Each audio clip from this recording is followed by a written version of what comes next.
2024년이 시작된 지 벌써 3일째입니다. 시간이 정말 빨리 가는 것 같습니다. 성탄 발표회를 하고 성탄절 예배를 드린 지가 며칠 되지 않은 것 같은데 벌써 8일이나 지났습니다. 여기서 성도님들께 한 가지 질문을 드립니다. 2023년 성탄절은 2024년 1월 3일을 사는 나에게 어떤 의미인가요? 지나간 성탄절이 오늘을 살고 있는 나에게 어떤 의미인지를 여쭤보는 겁니다. 2023년 성탄절을 통해 내 인생에 어떤 변화가 있으셨나요? 우리는 이미 수많은 성탄절을 보내왔고 수많은 성탄의 메시지를 들었습니다. 그리고 수많은 성탄 후 새해를 맞이했습니다. 성탄은 이 땅에 오신 예수님의 탄생을 기념하고 감사하고 축하한다는 그 의미만을 가지지는 않습니다. 성탄은 내 삶에 찾아오신 예수님과 나의 그 처음 만남, 그 만남을 말하기도 합니다. 예수님께서 내 삶에 찾아와 나를 만나주신 그 성탄 후에 예수 그리스도께서 복음으로 이 세상을 완전히 변화시키고 구원으로 이 세상을 영원히 정복하신 것처럼 내 삶도 변화시키시고 내 삶도 예수님께서 완전히 정복하고 계신지 제가 성도님들께 여쭤보고 있는 것입니다. 예수님께서 100% 내 삶의 주인이 되고 있으신가요? 나는 예수님이 주신 사명에 순종하는 성탄 후를 살고 있나요? 오늘 우리가 읽은 말씀에는 예수님의 12살 시절의 이야기가 나옵니다. 우리 41절과 42절 말씀을 한 번 더 읽어보도록 하겠습니다. 시작.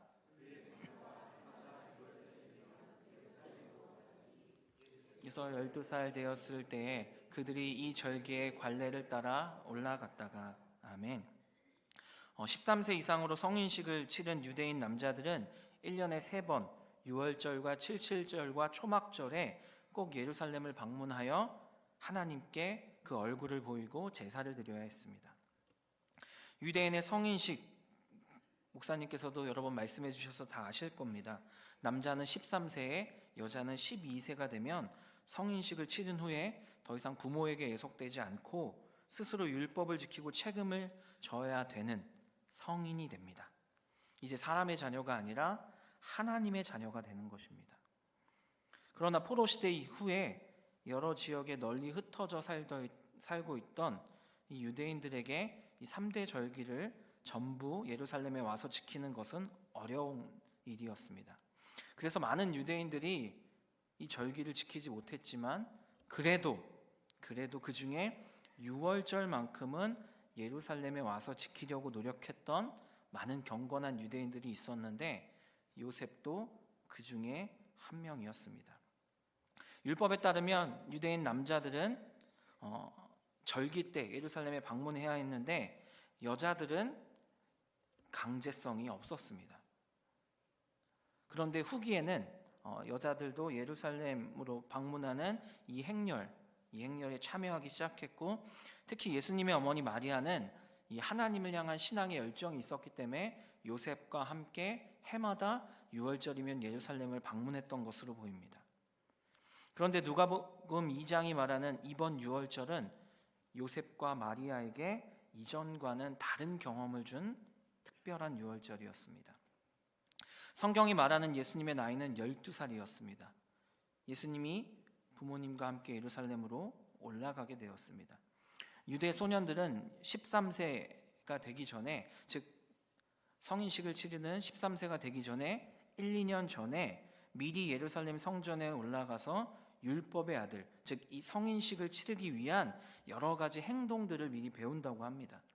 따라서 예수님께서 12살에 예루살렘에 부모님과 함께 올라간 것은 다음에 있을 이 성인식을 준비하기 위함이었다라고 학자들은 말합니다.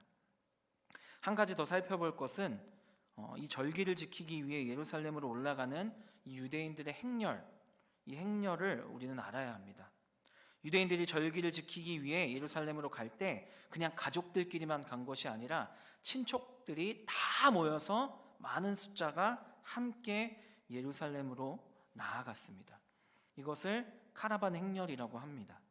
카라반은 예루살렘으로 갈 때 강도나 맹수나 추위와 더위 등 여러 가지 위험에 대비하기 위해서 맨 앞에는 무장한 남성들이, 중간에는 노인들과 여인들과 아이들이, 그리고 마지막에는 남자들이 뒤를 따르며 보호하며 예루살렘으로 가는 그 순례의 길을 가는 것, 이것을 카라반 행렬이라고 합니다. 예수님의 가족도 이런 행렬을 따라 예루살렘으로 나아간 것입니다. 43절의 말씀을 보시면 그 날들을 마치고 돌아갈 때라는 말씀이 나옵니다.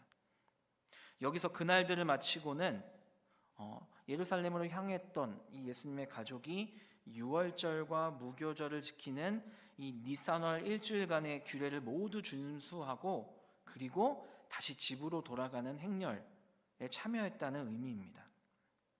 그런데 행렬을 따라 하룻길을 간 후에 행렬 어디에서도 예수님이 없음을 요셉과 마리아는 알게 되었습니다. 예수님께서 자발적 의지를 가지고 이 부모에게 말하지 않고 예루살렘에 그대로 머무르셨던 것입니다. 이 사실을 몰랐던 마리아와 요셉은 서로 동행 중에 있는 줄로 생각하고 동행과 아는 사람들 가운데 예수님을 계속해서 찾았지만 발견하지 못했습니다. 아마도 마리아는 예수님이 요셉과 함께 있을 것이다 생각했고 요셉은 마리아와 함께 있을 것이다 라고 생각했던 것으로 보입니다. 그들은 예수님을 발견하지 못하고 하룻길이 되는 길 가운데 숙소에서 만나 예수님이 없음을 확인 후 찾아도 찾지 못하자 다시 예루살렘으로 예수님을 찾으며 왔던 길을 급하게 돌아갔습니다. 요셉과 마리아는 신앙의 열심을 가지고 있었던 부모였습니다. 매해마다 유월절을 지키기 위해 예루살렘으로 간다는 건 그 당시에는 쉬운 일이 아니었습니다. 그런 신앙의 열심을 가지고 있었습니다. 하지만 분주한 가운데 가장 중요한 예수님을 잃어버렸습니다. 그럴 수도 있다라는 생각이 드십니까? 그럴 수도 있죠. 워낙 많은 사람이 유월절에 예루살렘에 머물렀고 또 많은 사람이 이 행렬에 같이 이동했고 그리고 유월절 행사에서 지켜야 하고 신경 써야 할 규례들이 많았기 때문에 12살의 예수님이 의도성을 가지고 부모에게 말하지도 않고 그곳에 홀로 남아 있었다면 마리아와 요셉이 예수님을 잃어버렸다는 것 이해가 가기도 합니다. 하지만 마리아와 요셉은 절대로 예수님을 잃어버리면 안 되는 것이었습니다. 왜냐하면 마리아와 요셉은 성탄을 직접 경험한 사람들이었습니다. 마리아와 요셉은 세상에 누구도 경험하지 못한 이 성탄의 놀라움, 이 최고의 신비, 신이 이 땅에 온 이 놀라운 성탄을 직접 경험한 사람들이었습니다. 천사를 만났습니다. 하나님께서 앞으로 태어날 아들이 성령으로 잉태되었고 세상을 구원한 그리스도라는 계시를 들려주었습니다. 그리고 그 아들의 이름도 직접 예수라고 하나님께서 지어주셨습니다. 이런 최고의 신비, 이 성탄의 신비로 자신들의 아들이 된 그분이 바로 예수님이었습니다. 그런데 인생의 분주함 가운데, 무관심 가운데 예수님을 잃어버린다? 하루 동안 12살 된 예수님의 행적을 몰랐다? 이건 심각한 문제입니다. 너무나 아니란 생각과 태도였고 예수님께 무관심했다라는 것입니다. 분주함, 남 탓, 그때는 지금과 달라서 핸드폰이 없었어요. 그 어떤 핑계도 불가능합니다. 오늘 본문 말씀에 등장하는 마리아와 요셉의 성탄 후 이야기는 예수님에 대한 무관심으로 예수님을 잃어버린 이야기입니다. 성경에는 마리아와 요셉 말고도 여러 인물들의 성탄 후의 이야기가 나옵니다. 특별히 성탄을 경험한 3명의 인물의 각자 다른 3가지 성탄 후의 이야기를 함께 살펴보도록 하겠습니다. 첫 번째는 가룟 유다입니다. 가장 먼저 살펴볼 성탄의 이야기의 주인공, 우리가 너무나 잘 아는 가룟 유다입니다. 유다라는 이름은 이스라엘에서도 굉장히 흔한 대중적인 이름이었습니다. 그 이름의 뜻은 찬양하다, 특별히 하나님을 찬양하다, 이런 의미입니다.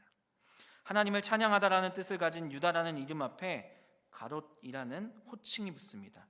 이 가롯이라는 단어는 수많은 논쟁을 불러일으키는 호칭입니다. 가롯이라는 단어가 가지는 의미 중에 가장 유력한 의미가 세 가지가 있습니다. 첫 번째는 그의 고향이 가롯이었다는 것입니다. 가롯은 여호수아서, 예레미야, 아모스서에 등장하는 그리욤, 이 지역을 말한다라고 학자들은 이야기합니다. 유다의 고향이 가롯이었다는 것입니다.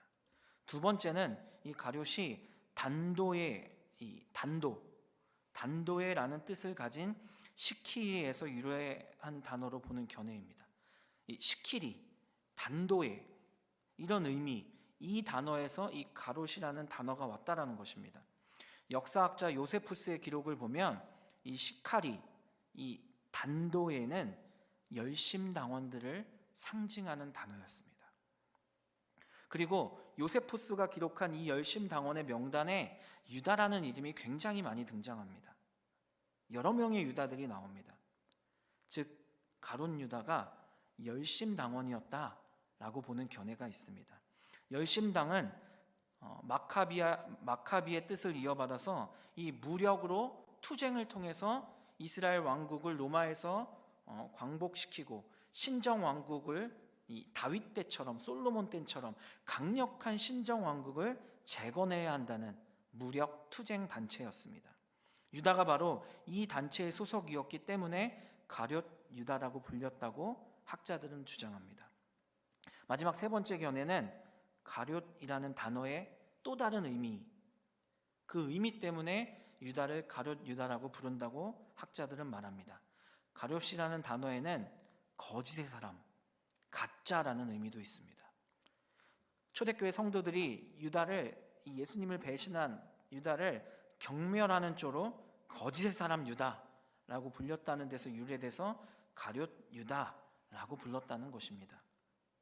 세 가지 중에 어떤 것이 정확한지 알 수 없지만 중요한 것은 예수님께서 가룟 유다의 인생에 찾아오셨다는 것입니다. 그는 첫 번째 성탄을 경험한 큰 축복을 받은 사람이었습니다. 가룟 유다는 예수님의 부름을 받은 12제자 중에 한 사람이었습니다. 부럽지 않으십니까? 그리고 그 중에서도 제일 어렵고 제일 힘든 재정을 담당하던 회계의 역할을 하던 제자였습니다. 교회에서 봉사해 보시면 아시죠? 회장, 총무 그 어떤 것보다 회계가 제일 힘듭니다. 그 중요한 역할을 감당하던 예수님의 제자가 바로 가룟 유다였습니다. 그는 자신에게 찾아오신 예수님을 만났고 예수님의 부르심을 따라 예수님의 제자가 되는 놀라운 축복을 받은 사람이었습니다. 이것이 가룟 유다의 성탄 이야기입니다. 그의 성탄 이야기는 세상의 수많은 사람이 부러워하고 세상의 수많은 사람들이 나도 그렇게 되고 싶다라고 말하는 성탄의 이야기였습니다. 그런데 그의 성탄 후의 이야기는 완전히 다른, 모두가 피하고 싶은 이야기가 되었습니다. 그는 예수님을 배신하고 팔아넘겼습니다. 예수님은 자기가 기대했던 메시아가 아니었기 때문입니다. 그는 예수님의 지상 왕국에 대한 기대가 무너지자 은 30에 예수님을 팔았습니다. 그러나 양심의 가책을 받아 자신의 행동을 후회하고 제사장으로부터 받은 은 30을 성소에 던진 뒤 진정한 회개를 하지 않고 그냥 자살로 생을 마감합니다. 마태는 그가 목매어 죽었다고 말하고 누가는 사도행전 1장 18절에서 그가 몸이 곤두박질하여 배가 터져 죽었다고 전하고 있습니다. 자기 생각과 뜻과 다르다는 이유로 영생의 말씀을 깨닫지 못하고 예수님을 배신한 후 진정한 회개를 하지 않고 자살로 생을 마감한 가룟 유다의 성탄 후의 이야기는 지금도 저주받은 배신자의 이야기로 우리에게 소개되고 있습니다. 두 번째, 성탄과 성탄 후의 이야기의 주인공은 베드로입니다. 12제자 중에 회장격인 예수님의 수제자로 예수님의 사랑과 총애를 그 누구보다 많이 받았던 제자가 바로 베드로입니다. 예수님께서는 어부였던 베드로를 직접 찾아가셨습니다. 그리고 그에게 이렇게 말씀하셨습니다. 마태복음 4장 19절의 말씀을 함께 읽겠습니다. 시작. 나를 따라오라. 내가 너희를 사람을 낚는 어부가 되게 하리라 하시니. 아멘. 예수님의 제자로 특별한 부름을 받은 사람이 베드로였습니다. 자신의 인생에 예수 그리스도께서 찾아오신 것입니다. 예수님의 말씀에 순종함으로 수제자가 된 베드로, 그의 성탄의 이야기는 참 놀라운 이야기입니다. 예수님과 함께 무리를 걸었습니다. 영생의 말씀이 주님께 있음을 고백한 사람도 베드로였습니다. 주는 그리스도시요 살아계신 하나님의 아들이십니다. 이 놀라운 신앙 고백을 한 사람도 베드로였고, 그 신앙 고백 위에 예수님께서는 교회를 세우시겠다고 약속하셨습니다. 그런데 이랬던 베드로가 예수님을 부인합니다. 그는 영생의 말씀이 예수님께 있음도, 예수님이 그리스도이시며 살아계신 하나님의 아들이심도 믿었습니다. 알고 있었습니다. 그런 그가 예수님을 모른다고 부인한 이유 뭘까요? 왜 예수님을 부인한 것일까요? 아마도 두려움 때문이었을 것입니다. 죽음에 대한 두려움. 왜 두려웠을까요? 기도하지 않았기 때문입니다. 베드로가 겟세마네 동산에서 간절히 기도하며 하나님과 친밀해지고 하나님이 나와 함께 하시고 하나님이 나를 도우신다는 이 확신을 가지고 있었다면 그 믿음으로 죽음에 대한 두려움을 이겨내고 자신이 말했던 것처럼 모두가 주님을 버려도 저는 주님을 끝까지 따른다는 자신의 말처럼 끝까지 예수님을 따라갔을 것입니다. 그리고 예수님을 부인하지 않았을 것입니다. 하지만 베드로는 두려움에 사로잡혀 예수님을 저주하기까지 하며 3번 부인합니다. 그런데 베드로의 이 성탄 후의 슬픈 이야기는 가룟 유다와는 다른 결말을 가지고 있습니다. 그도 가룟 유다처럼 예수님을 배신했지만 그는 가룟 유다와는 다르게 회개하고 다시 예수님께로 돌아왔습니다. 베드로는 진실하게 회개하고 다시 돌아와서 예수님을 만나고 예수님을 사랑한다고 고백했습니다. 그 후에 그는 초대교회의 지도자가 되어 수많은 사람들에게 예수 그리스도의 성탄의 의미를 전하는 위대한 예수님의 제자가 되었습니다. 그의 설교를 듣고 한 번에 3,000명이 회개하고 예수님을 영접하기도 했습니다. 성경에 기록되어 있지 않지만 전승으로 전해지고 있는 베드로의 마지막 성탄 후 이야기는 우리에게 큰 도전과 감동을 줍니다. 베드로는 로마의 극심한 기독교 박해 가운데서도 끝까지 복음을 전하고 성도들을 보살피다가 로마의 네로 황제의 기독교 박해 때 십자가에 거꾸로 매달려 순교했다고 전해집니다. 그때 베드로 사도는 순교하기 전에 이런 마지막 말을 남겼다고 합니다. 베드로 사도는 십자가형을 집행하는 사람들에게 예수 그리스도는 하늘에서 땅으로 내려오셔서 십자가에 똑바로 달리셨습니다. 그러나 나는 땅에서 하늘로 올라가는 영광을 입었으니 내 머리는 땅을 가리키고 다리는 하늘을 향해야 마땅합니다.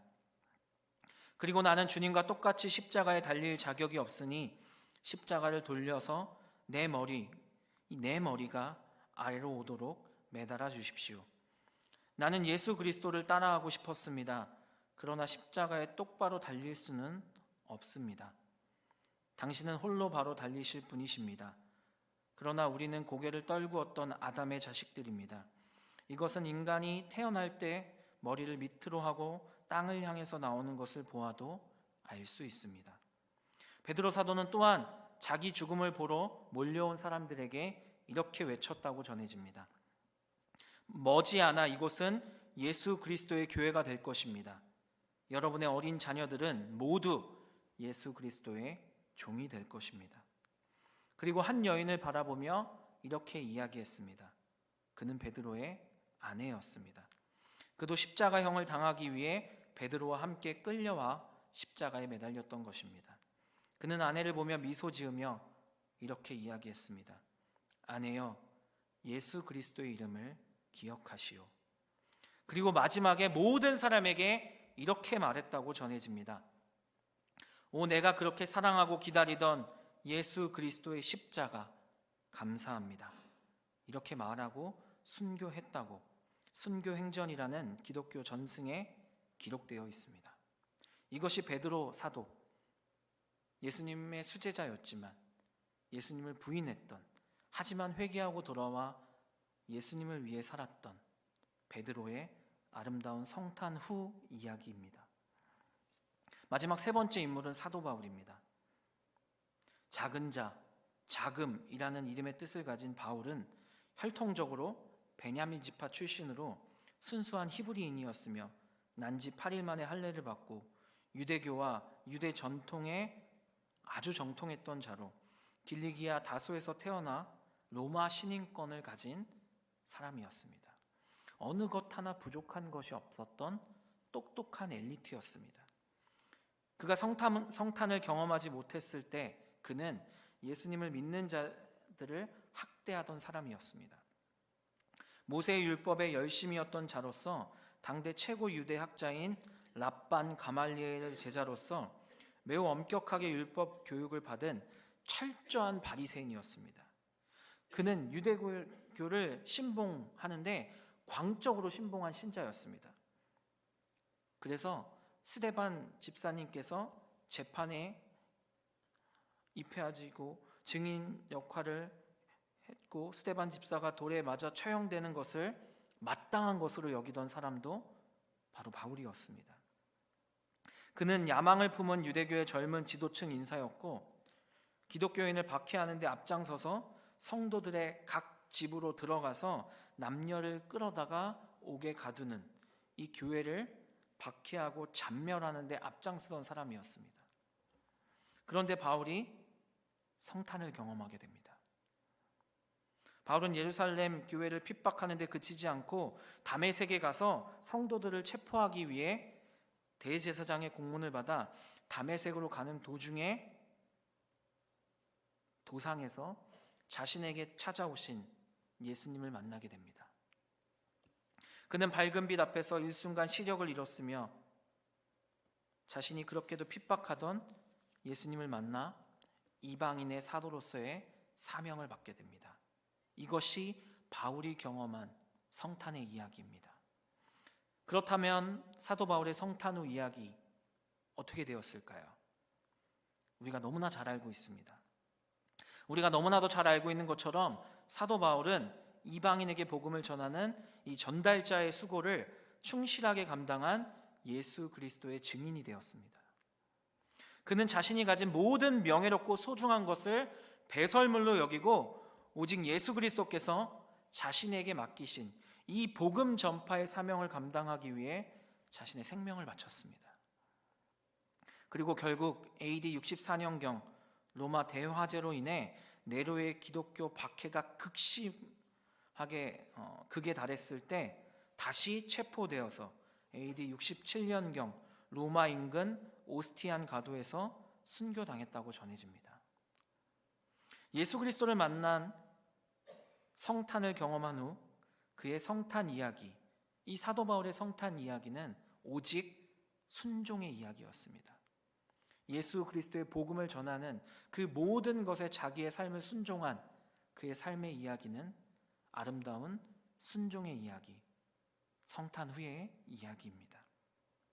이제 우리의 성탄 후의 이야기를 해보려고 합니다. 나의 성탄을 기억해 보시기 바랍니다. 이 땅에 오신 예수님께서 나에게 찾아오셔서 내가 예수님을 처음 만났던 그 소중한 나의 성탄 이야기, 나에게 찾아오신 예수님을 만났던 그 감격스러운 나의 성탄 이야기를 다시 한번 떠올려 보시기 바랍니다. 그때 참 신기했고 행복했고 너무나 감사했습니다. 그리고 아마 이 자리에 계신 성도님들 모두 이렇게 결단했을 것입니다. 내가 이제 예수님을 위해 살겠다. 아마 이렇게 결단하셨을 것입니다. 우리의 성탄 이야기는 바로 그것입니다. 그럼 예수님을 만난 후, 바로 성탄 후 우리의 이야기는 지금 누구의 성탄 후 이야기와 닮아 있습니까? 요셉과 마리아? 가룟 유다는 없을 거고요. 베드로? 아니면 사도 바울? 우리의 성탄 후의 이야기는 어떻게 쓰여지고 있나요? 요셉과 마리아의 성탄 후 이야기처럼 우리의 성탄 후 이야기의 제목이 이런 제목이 되면 안 됩니다. 인생의 길을 걷다 보니 예수님은 없었다. 이런 제목이 되면 안 됩니다. 인생의 분주함과 안일한 신앙생활로 매일의 삶에서 5분, 10분, 하루, 이틀, 6일 예수님을 잃어버리고 살다가 주일에 겨우겨우 예수님을 잃어버렸지 기억하고 교회에 와서 애써 찾으려는 성탄 후 이야기를 살고 있으면 안 되는 것입니다. 우리는 5분 이상 예수님을 잃어버리면 안 됩니다. 잠깐 바빠서 예수님을 기억하지 못할 수는 있는데 그게 5분 이상이 되면 안 됩니다. 예수님께 관심을 가지고 적극적으로 그분을 찾아야 합니다. 그렇게 하지 않으면서 예수님께서 당연히 나와 함께 하시고 나에게 능력을 주시고 나와 동행하실 것이라는 착각으로 신앙생활을 하고 있지는 않으십니까? 우리의 성탄 후 이야기는 부활하신 예수님을 만난 베드로의 이야기, 사도 바울의 이야기가 되어야 합니다. 예수님 뭐 어딘가에 있겠지. 예수님을 잊어버린 채 내 갈 길만 가고 있는 인생의 이야기, 성탄 후의 이야기가 되면 안 되는 것입니다. 치열하고 열심히 예수님께서 우리에게 맡기신 사명에 순종하는 아름다운 이야기가 되어야 합니다. 예수님과 동행하며 예수님을 날마다 기억하고 살아가는 그런 이야기가 되어야 합니다. 그러기 위해서 예수님께서 누가복음 2장에서 하신 말씀과 행동을 우리는 주목해야 합니다. 오늘 본문 말씀 49절을 보시면 내가 내 아버지의 집에 있어야 할 때일 줄을 알지 못하셨나이까? 라고 예수님께서 말씀하십니다. 그리고 51절을 보시면 순종하여 받드시더라 라는 예수님의 행동이 나옵니다. 예수님의 이 말씀과 이 행동, 우리는 이것을 기억하고 성탄 후를 살아야 합니다. 우리의 성탄 후 삶에서 꼭 필요한 것은 예수님의 이 말씀, 즉 자신의 정체성을 아는 것입니다. 그리고 예수님의 행동, 그 정체성을 알고 하나님께서 우리에게 주신 그 정체성을 삶으로 살아내는 것, 즉 하나님의 말씀에 순종하는 것입니다. 49절 말씀을 보시면 내가 내 아버지의 집에 있어야 될 줄 알지 못하셨나이까? 라는 말씀에서 이 내 아버지의 집, 이 내 아버지의 집을 내 아버지의 집의 일들로 번역할 수도 있습니다. 내 아버지의 집, 이것을 내 아버지의 집의 일들, 이렇게 번역할 수도 있다고 합니다. 많은 학자들이 그렇게 말합니다. 즉 내가 내 아버지께서 맡겨주신 일들을 하고 있어야 할 줄을 알지 못하셨나이까? 이렇게 번역이 가능하다는 것입니다. 이런 의미로 볼 때 예수님께서는 하나님께서 맡겨주신 구원 사역에 대한 분명한 정체성을 가지고 계셨다는 것입니다. 그 사역을 인식하고 계셨다는 것입니다. 그리스도로서의 정체성을 확실히 가지고 계셨음을 이 말씀을 통해 우리는 확인할 수 있습니다. 그리고 51절에서 예수님은 육신의 부모에게 순종하였다고 성경은 말합니다. 여기서의 순종은 육신의 부모에 대한 순종으로 주로 해석하지만 하나님께서 자기에게 맡겨주신 구원 사역에 순종하였다는 이 영적인 의미로 해석할 수도 있습니다. 즉 예수님께서는 그리스도로서의 정체성을 가지고 하나님께서 자신에게 맡기신, 자신을 이 땅에 보내신 분명한 목적, 세상을 구원하기 위한 이 사명, 이것에 순종하셨다는 것입니다. 성탄은 우리가 예수님을 만난 내가 예수님을 만난 놀라운 이야기입니다. 그리고 성탄 후의 이야기는 내 맘대로의 이야기가 아닙니다. 예수님을 만난 사람들의 이야기, 예수님의 제자라는 정체성을 가지고 예수님께서 나를 만나시고 나를 부르신 그 목적을 이루는 스토리가 담긴 그 삶의 이야기가 바로 그리스도인들의 성탄 후의 이야기, 바로 우리의 삶의 이야기입니다. 예수님께서 나를 구원하시고 나에게 사명을 주시기 위해 나를 찾아오신 것입니다. 우리에게 성탄을 경험하게 하신 것입니다. 그리고 나에게 성탄 후의 이야기를 써갈 수 있도록 사명을 맡기셨습니다. 하나님을 향한 믿음을 굳게 지킴으로 너의 구원을 두렵고 떨림으로 이루어라. 그리고 너에게 맡기신 사명, 하나님 나라의 복음을 전하는 이 전달자의 사명에 순종하고 충실하게 감당해야 한다. 베드로와 사도 바울같이 복음의 증인이 되어라. 이것이 예수님께서 우리에게 직접 맡기신, 우리가 계속해서 써내려가야 하는 아름답고 감동적인 순종의 성탄 후의 이야기입니다. 분주함 때문에 내 생각과 다르다고, 내 뜻이 아니라고, 두려움 때문에 예수님을 잃어버리고 배신하고 부인하는 성탄 후의 이야기가 우리의 삶의 이야기가 되면 안 됩니다. 2024년 1월 3일 우리는 예수 그리스도의 복음을 세상에 전하는 증인 공동체 대치동 교회임을 기억하시기 바랍니다. 우리는 성탄을 경험한 사람들입니다. 우리의 성탄 후의 이야기는 하나님께서 기뻐하시는 아름다운 순종의 삶, 복음을 전하는 예수 그리스도의 제자의 삶이 되어야 합니다. 이것을 기억하시고 하나님 나라 갈 때까지 아름다운 순종의 성탄 후의 이야기를 써내려가는 위대한 하나님의 작가들이 되시길 예수 그리스도의 이름으로 간절히 소망합니다.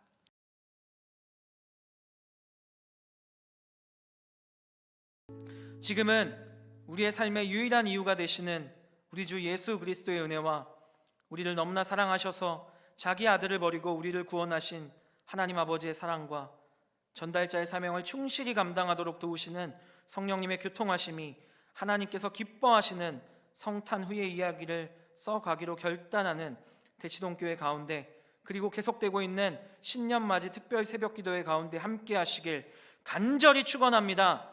아멘.